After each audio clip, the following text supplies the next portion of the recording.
Good morning, everyone. I just touched down in Wrocław, Poland. I am in Europe right now. Fun stuff.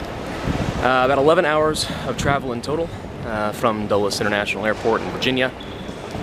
So not too bad, all things considered. But I have to wait a couple more hours before I can meet up with some Paradox staff, and then we are going to travel to Moszna Castle for the EU4 Grandest LAN party, which I'm excited about. Hello everyone, my name is Pravus. In November of 2019, Paradox Interactive was gracious enough to invite me to a very special event, a strategy experience like no other, the Grandest LAN, featuring over 100 players in a massive Europa Universalis 4 multiplayer game in historic Moszna Castle, Poland. Wow. That is beautiful. The event itself was organized by a company called TurboLARP, who did a fantastic job adding an immersive role-play flair to the entire experience. In fact, the event was so outstanding that I wanted to create this video as just a snapshot of the full experience, a sort of behind the scenes for people who watched the Paradox stream. And along the way, I can describe the game itself from the perspective of my own in-game nation, the glorious Merchant Republic of Lübeck. The rules of the game allowed for 3 people per team, with only 1 hour to conduct pregame diplomacy. As you might expect, it was a mad dash of players trying to find their neighbors and forge early alliances. My team in Lübeck knew that we were in a difficult starting position, right in the middle of several other players. So we split off to cover more ground and talk to as many people as we could before the game started. My responsibility was to talk to Hamburg, Brunswick, and Dithmarschen. The rest of my team ran off to talk to Norway, Pomerania, Saxony, and the Livonian Order. Early on, my team knew that Dithmarschen would pose a significant threat if in the hands of a competent player. The Peasant Republic is known for having a strong military start in the early game, and, if they teamed up with our neighbors, would be in a prime position to knock us out of the game. So my first priority, then, was to talk to our mutual neighbor, Hamburg. I decided to play the diplomatic game as honestly and friendly as I could, giving consistent information about our intentions without tipping our hand. Unfortunately, while we were willing to work together against the AI early on, they did not seem eager to form an early alliance. So I then turned my attention to Brunswick, clearly outlining our concerns about our Dithmarschen neighbor and the threat they may pose. Brunswick seemed far more keen on a relationship early on, though they needed time to talk to everyone else. With that glimmer of hope, I tried to find Dithmarschen, eager to learn their intentions and perhaps bury a hatchet before it was swung. What I found, instead, was their team in intense negotiations with Hamburg for almost 20 minutes. I was unable to get an opening to talk to their team before the game began, and I reported to my team that I suspected our 2 western neighbors had formed an alliance against us. My teammates had better luck than I did. They secured an alliance with Pomerania and Norway, which gave us some level of protection. But they also found that Pomerania, Saxony, and Brunswick had formed a much larger alliance between the 3 nations, which they had begun calling the German Bund. While we weren't completely defenseless, I knew our nation was too isolated at the start. We were in trouble. Brunswick then came to us with an offer. They did not invite us to join their alliance, but agreed that the new Hamburg-Dithmarschen alliance posed a threat. They were willing to defend us should things go awry, so long as we didn't compound the issue by joining with Hamburg. Given that we had not received any offers from the other side, we agreed. Our opening moves were to target Saxe-Lauenburg for an early humiliation war, then Mecklenburg to take land and create a march that would assist us for the rest of the game. Norway, for its part, was seeking independence, and we were happy to honor our alliance, in exchange for Holstein, of course. Within 10 years of the game's start, we had gained 2 new provinces. Everything seemed to be going well. To our west, Dithmarschen snagged East Frisia as an early target and then surprised us all by aggressively pushing into the weakened Denmark and eating almost all of the mainland. This was the point when Brunswick came to us with an offer to formally join the German Bund, with the goal to kill our western neighbors as early as possible. We happily agreed, mostly relieved not to be left out in the cold. Shortly afterwards, to everyone's surprise, Dithmarschen suddenly lost almost all their newly conquered land. Apparently, a well-organized group of Danish separatists rose up and broke the nation almost immediately, regaining their independence from the Peasant Republic and leaving them exposed. I wanted to capitalize on that, but a new problem had arisen from the south. Brunswick and Saxony, eager to take an early lead, had grossly overextended themselves. One of them, I believe it was Saxony, gave away too much land to the other, not thinking of the effect of the aggressive expansion. Suddenly, an AI coalition began to form around Brunswick. Dithmarschen, seeing an opportunity, joined the coalition and declared war. The German Bund was in deep trouble, completely surrounded by angry AIs. Lübeck was fortunate enough not to be called into that war. We would not have been able to contribute enough to change the tide and would only have died as well, so the alliance gave us a free pass. But Pomerania, Brunswick, and Saxony were engaged in battle for several years before finally ceding land back to their neighbors. If that were not bad enough, Hamburg, thinking they might be able to eliminate Lübeck while our allies were unavailable, declared war. Due to unlucky rolls of the dice, our army was obliterated and our lands fell under siege. Things were looking bad. We trained up a few new troops in Mecklenburg, but we knew it would not be enough without help. Then, all of a sudden, Norway was there in the thick of things, providing enough troops to drive Hamburg back and save our territory. Together, we sieged down Hamburg and annexed their capital. Hamburg's team, knowing that their capital was lost, sold their remaining provinces in Friesland to Dithmarschen and abandoned the game to respawn later in Africa. That ended day one, the first few hours of the game. Lübeck was stronger than before, undyingly loyal to Norway for their well-timed help, but our alliance was still damaged from the coalition. Day two would be a challenge. This has been extremely intense for a multiplayer game. We had people, including myself, up until about 2:30 last night, just talking and making deals and trying to forge bonds. This is perhaps the most intense I have ever played. There are going to be some events later, in addition to the EU4 game, so I've heard talk about maybe some falconry, a harpist, some history lectures on some famous Polish battles, etc. All of those are going to be quite good. I'm not sure when those are going to happen and if they're going to distract from the EU4 experience, and at the end of the day, the game comes first, and every waking hour is a challenge, a diplomatic challenge of trying to figure out who's your friend and who's not, and where to build relations, and what kind of impressions you're giving by sitting with the wrong person. But so there is that. But I'm kind of looking forward to taking a break from the game a little bit, just to learn more about the history of this area and try some of these other activities. The castle itself is absolutely gorgeous. It is not one of those 19th or 20th century recreations. It's a legit castle. And I'm looking forward to finding out a bit more about its history. Practically Disney on the outside. If you've seen some of the clips on the inside, you know it's got some really good woodwork. It's very rich looking on the inside. Like, awesome experience, great place to stay for this event. It's perfect. There are even like secret cubby holes and places you can hide to have secret dealings. Like, what more could you look for in an EU4 multiplayer game where there's so much intrigue? Day two began with tough decisions. While Lübeck had come out ahead, our allies were weak and unable to provide meaningful help in upcoming wars. I strongly debated abandoning the group, breaking our oath, and seeking new alliances with Poland, the Livonians, even Dithmarschen if they could put aside their grievances. But in the end, I decided to bet on the German Bund. We would help them rebuild, conquer AI territory, and expand the alliance. And that's exactly what we did. Over the next few years, while we grabbed some new territory in Denmark, our allies regained their footing enough to assist us in one big final push against Dithmarschen.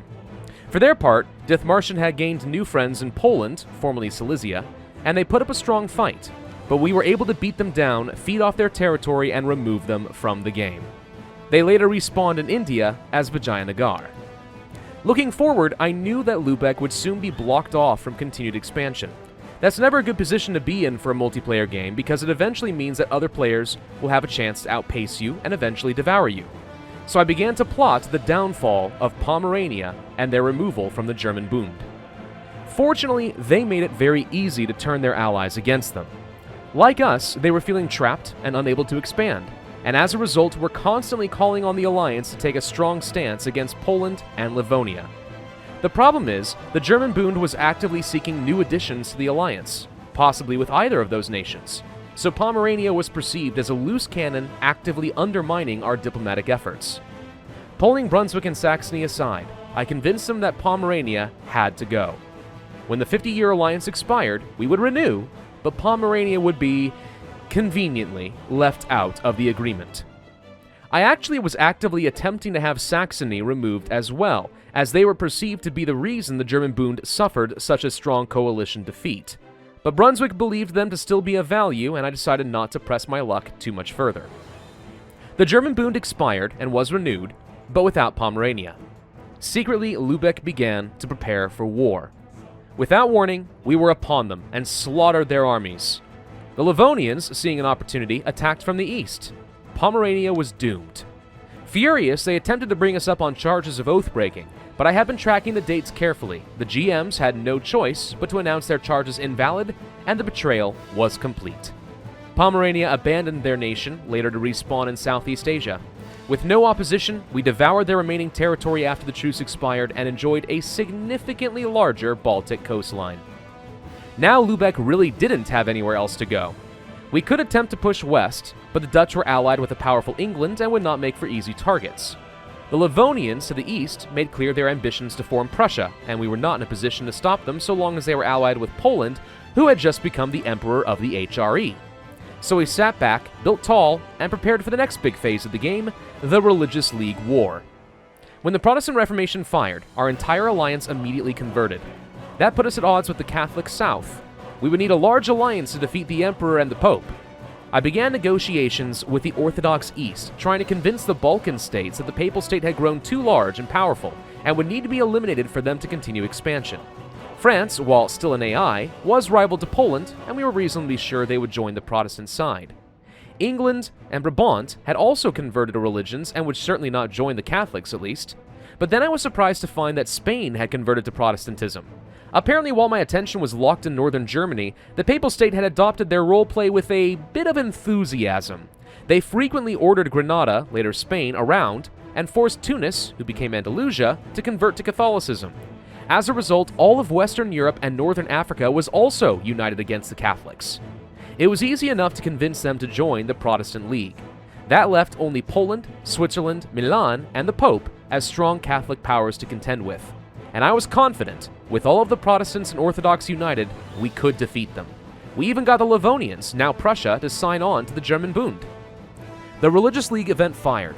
The Protestants and Orthodox all joined sides. We couldn't declare the war immediately, as Saxony became the League leader and had a truce with Poland, the Emperor. But we watched that Catholic side, eager to see how many players would join. Some AIs? Yes, Poland, of course. The Pope then joined, but no sign of Milan or Switzerland. Down the hall, I heard the Polish players explain their surprise at the size of the Protestant League. No way they wanted to fight that, so they did something sneaky. They converted too. Poland, now Protestant, was no longer eligible to be the emperor and lost the title. A tiny AI inherited leadership. We pounced, obliterating the AI and trashing the Papal State with much rejoicing. Switzerland and Milan were spared.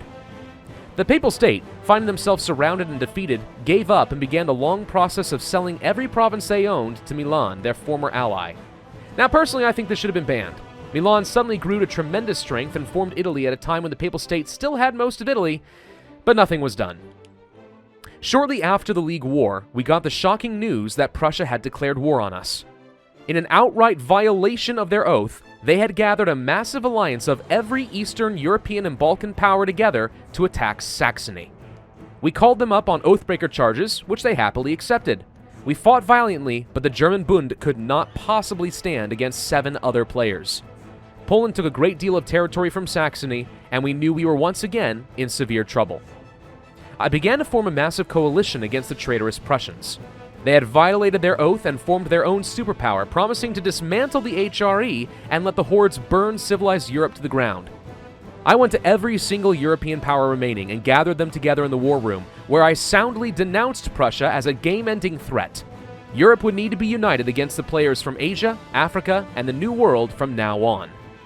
In my head, my ambition here was to create a massive European alliance, perhaps a sort of European Union, where Lübeck would remain a relevant voice for the rest of the game, if not a dominant military force. Over the next hour, new signatures continued to be added to the coalition list. The German Bund, certainly. Norway, Switzerland, Italy, the Netherlands, even Spain and England joined the list, though they did so for the promise of money. Effectively, every European power, outside of Poland and Prussia, joined our coalition. And in the meantime, I sowed doubt in the minds of the Balkan players, making sure they understood that they were tying themselves to a losing power, and soon, very soon, everything would turn against them. Some of them even committed to pulling their troops back and not assisting their former ally in exchange for their lands being spared. The coalition was announced. Poland and Prussia began to scramble in preparation for war, and that war was quickly declared. The numbers were overwhelmingly on our side. We pushed hard against Poland, sieging them down completely, then turning our eyes to Prussia and their horde allies. But then Butwa, the former Hamburg player, surprised us all by joining the war. Initially, Jerusalem refused to give them military access, but we knew it was a matter of time. I told my team to peace out Poland so I could remove their troops and focus our efforts. As I left to speak with Jerusalem and learn how we could defend them against Butwa, I heard shouting down the hall. "Lubeck, what the f***?" And I knew something had just gone horribly, horribly wrong. Saxony and Brunswick came charging after me. "Why did you white peace out Poland?" I stood stunned. "Did we?" I asked. I ran back to my team. Sure enough, we had simply white peaced Poland. Full occupation, 100% war score, and we simply let them go. Our allies were livid. I was shocked. I knew we needed to peace them out, but not for free, certainly. I frantically asked for an explanation from my teammate, who explained that he believed all of Europe would be angry if we used them to conquer more land for the German Bund at their expense, and that this was a way to avert a coalition against us next. But the result, unfortunately, was that everyone, not merely the German Bund, but England, Spain, Norway, and Switzerland as well, were angry at us for not punishing Poland and raiding their coffers. Rumors immediately began to circulate that Lubeck had planned the whole thing, that we had made a secret deal with Poland. The good news is the alliance lasted long enough to punish Prussia. We knew that nearly all of their income came from trade, so we released all of their high trade value provinces as independent nations and offered guarantees, knowing that we could starve the beast and conquer them in the future even without the coalition. But Prussia, recognizing the threat, broke the truce and declared on the newly released nations. The rest of the European coalition refused to defend, so Prussia regained their territory.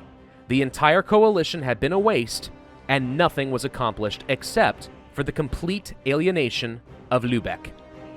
Brunswick and Saxony called for an immediate war against Poland while their alliances were broken. I believed this to be a bad decision, but I knew the more I pushed, the worse things would get for us. So we declared the war against Poland to retake Saxon cores. But of course, Poland simply called up the Eastern Bloc. The coalition refused to come to our aid. Switzerland, in fact, joined against us. And Butwa and Vijayanagar, the former Hamburg and Dithmarschen players, also came to Poland's defense. We were utterly doomed. And on that note, Day 2 ended. I took this failure pretty hard. As the diplomat for Lubeck, my entire job was to arrange alliances, maintain relationships, and relay information back to the team. It was certainly not my intention to betray the trust of anyone on the coalition. And while I do believe that my teammate made a severe error in his decision to white peace Poland, it was also my own fault for not specifying terms and discussing with the alliance first. It was my fault as much as anyone's. To make matters worse, no other nation wanted to talk to us. I was pointedly ignored and left alone at the dinner table. I saw all of our allies talking terms with our enemies. If we didn't do something drastic, we were certainly not going to survive Day 3.